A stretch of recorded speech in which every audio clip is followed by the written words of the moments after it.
It's me, Kay. Wow, I just instantly dialed your parents' number. Superpowers! Probably just muscle memory or something like that, right? Or maybe it's like that thing where you smell something and it instantly triggers this mega old memory you didn't even know you had.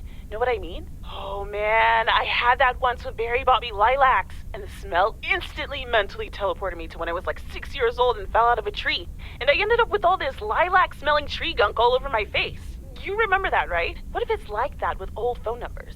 You go, must dial M, and then your brain just triggers your fingers to dial? Man, Anyway, I didn't call about that, obviously. I was thinking of maybe taking a stroll around the lake this Sunday, clear my head, and then Maureen suggested maybe you'd like to tag along. Not that I'm asking because of Maureen, of course. Just thought it might be fun to check out the old hangouts and the lake sites and all. If you do want to join, I'll be at the watchtower overlooking the lake at 11 a.m. Sunday. I'll probably hang around a bit, so I'll see you when I see you. Sunday morning watchtower. Be there or be square.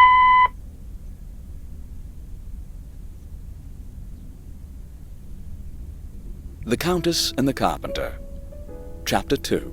Cecilia hated old Mr. Nabenshoe's table manners. The way he slurped rhubarb into his digestive system was quite the dampener on Cecilia's appetite. She wanted to get out of here and drink and dance with the common folk. Every night, she heard their merry noises travel through her bedroom window, the sounds of real life.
Hey, Em! Up here! Hiya! Should I just come up? Come on up! You just have to watch your step on the third ledge. Should be good. I have to what? On the what now? It's fine. Cross my heart and hope to die. Scout's honor. Look, you were never even in the Scouts!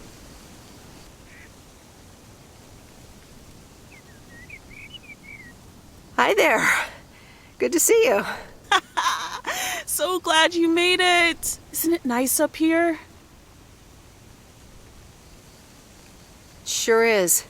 Oh, that view. Gets me every time. Sounds like you're starting to remember what's great about P.O.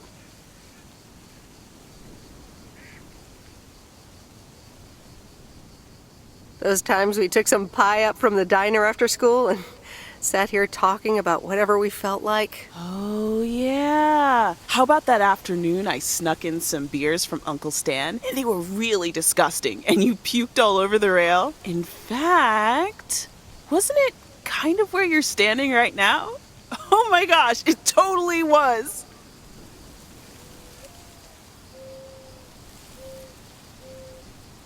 Ew!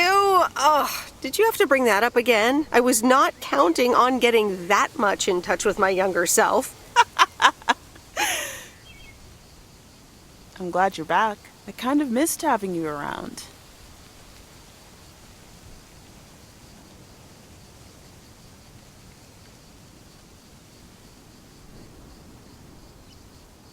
I feel the same way.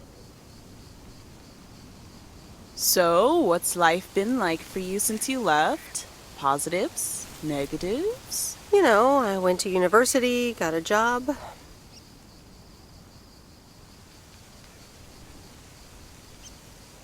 On the whole, it's been really good. And the company I work for has a major break coming up, so that's interesting. Oh, that sounds great. Congratulations. Thanks. It certainly is something to think about. I can imagine Providence Oak seems boring by comparison. Well, maybe it is, and maybe it isn't. Ooh, that sounds juicy. Is this about something or someone? That's for me to know and me to find out. Ooh, there she goes with the crazy eyes. M still stands for mind your own beeswax, I see. All right, I'm backing off. What about you? Did you end up going to college? Yeah, about that. I mean, I wanted to go to art school, yes, but turns out I wasn't good enough, or at least that's what they told me when I applied. So I decided to stay and do my own thing. Make music, perform and stuff, you know. I picked up some shifts at the diner, Barry and I reconnected, we got married, and then Max came along. You haven't met him yet, have you? He turns 13 in a few months. Time flies. Anyway, having Max gave things a different rhythm, but I still continued with my music. Even managed to get a bit of a buzz going in Portland. Lined up a few interesting gigs. Tough to balance, but fun. That sounds exciting. Yeah, just like that, Uncle Stan got sick. Hit him and Aunt Mo like a ton of bricks. It was crushing. There I was, just about to get somewhere with my music, but I just couldn't let them down. So I stayed. Helped out nursing Uncle Stan, picked up his shifts at the diner. Sounds like you really stepped up. Well, in hindsight, it was a lot. In the moment, though, you don't stop to think. You just do it. Where was Barry in all this? Barry was actually really great. We divided tasks back at the house, and he took care of Uncle Stan when he could. No questions asked. He was just there. Do you ever feel stuck? Well, Mo has offered a couple of times to put my name above the door at the diner. Up until now, it felt like too much. Too soon. Too definitive. But I don't know. Maybe if she asks again, I'll think about it. The way things ended up, it may not have been part of my master plan. But I got to spend some of the most precious moments of my life with the most precious people I know. Got to say goodbye to Uncle Stan and be there for Mo. He basically raised me. I'm grateful I got to do that for them. And I built a family of my own, right here in good old P.O. And one day, those kids will hurl all over this rail, just like we did.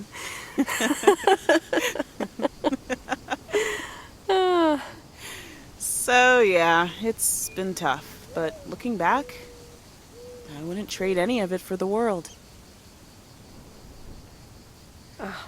That's so great, Kay. I'm glad at least one of us grew up to be a well-rounded individual.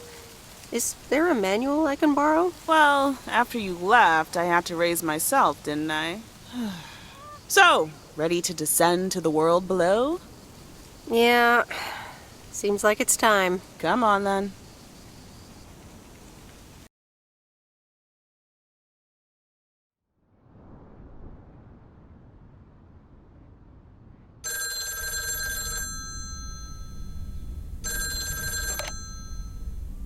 Hello? You're speaking to Monster Deal Central. How may I help you? Hey, Steve. You're in a good mood? Meredith, please tell me to calm down. We are so close to a deal. Added 87 in shops all across America. Monster Deal. Oh, wow, that is so awesome. Tell me more. Okay. I met up with this big retailer, right? They read our great pitch. They loved it, and they want to buy 250,000 copies of Added 87. 250,000. Multiply that by like $35. What? That's millions of dollars of revenue. Millions, and it's just the start. Listen, I've got the contract right here. I'm sending over a copy. You should have it tomorrow. Please, check, double check it right away. I want your blessings before I sign on the dotted line, okay? Gotcha, Steve. Don't worry about it. Awesome. I'll be in touch again Tuesday evening. I'm so excited, and I just can't hide it.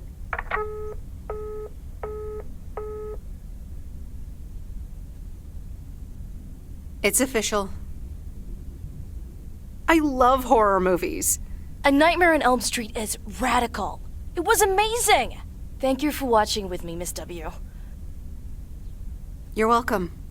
I'm never going to sleep again. Ha! Maybe you shouldn't have watched the movie. Man, I wish my parents would let me watch these movies. I can't wait until I move out. Move out? Aren't you 15 years old or something? Almost 16, and yeah, don't get me wrong, I love tinkering and I love working in my father's shop, but it's just so boring sometimes. I want to see more of the world. I want to meet more people. I'm sure you've noticed, but there's not many teenagers here in Providence Oaks, and I'm homeschooled, so I don't have many friends to hang out with either.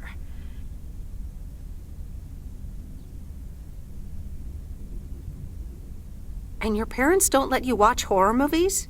Exactly. It's so frustrating. They want me to work in my dad's shop once I'm done with school, and I'm just not sure if I want that, you know? And you left when you were younger, so I figured maybe you had some advice for me? Oh, well, maybe. I think you should really give school a chance. There are quite a few universities that will let you tinker on things way bigger than just cars. That sounds amazing. But a homeschooler like me? Sure they would. And you know what? I'll help you once the time comes to apply. But you'd still have to study really hard. I can do that. Thank you so much, Meredith, for talking to me and stuff. You're very welcome, Lori. I had a lot of fun tonight. Me too. I should get home soon. Later, Meredith. Later.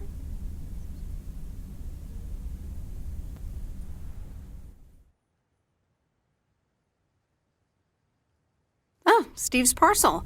And another note from Tess. Hey, Em, here are Steve's contracts. I bet you're in the mood for some light reading. And now without sarcasm, really. I must admit the energy here is contagious. Is Addit actually going to take off? See you soon. Tess. Good morning, Miss Weiss. Good morning, sir. I didn't see you there. The name's Walter Morgan. I'm with the Postal Service. I left you a message on your answering machine earlier this week. Oh? I must have missed it. Miss Weiss, if you could follow me into the office, I'd like to ask you a few questions.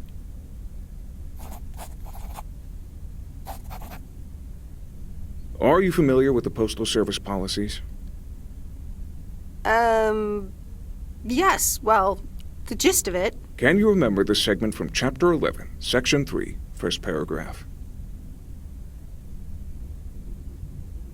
Ah, yes, Chapter 11. Riveting stuff. It says in Chapter 11, Section 3, first paragraph, and I'll paraphrase, it is forbidden to use Postal Service property for personal gain. Yes, very bad. Not good. Not good at all. Miss Weiss, I'm aware that you've only just begun working here, but I trust that you do not take the responsibilities of a postal worker lightly. No, of course. I mean, yes, sir. The Postal Service puts its employees under the highest level of scrutiny. I advise you to answer the following 3 questions truthfully. A yes or no will suffice.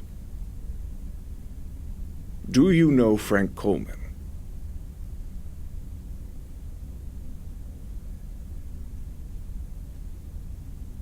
Yes? Have you ever given him envelopes or received envelopes from him that weren't postmarked?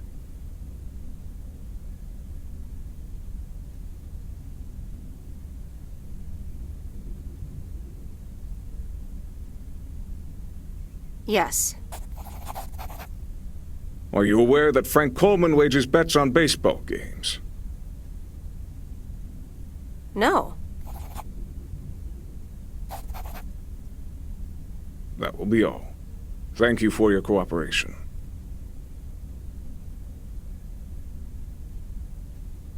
You're welcome.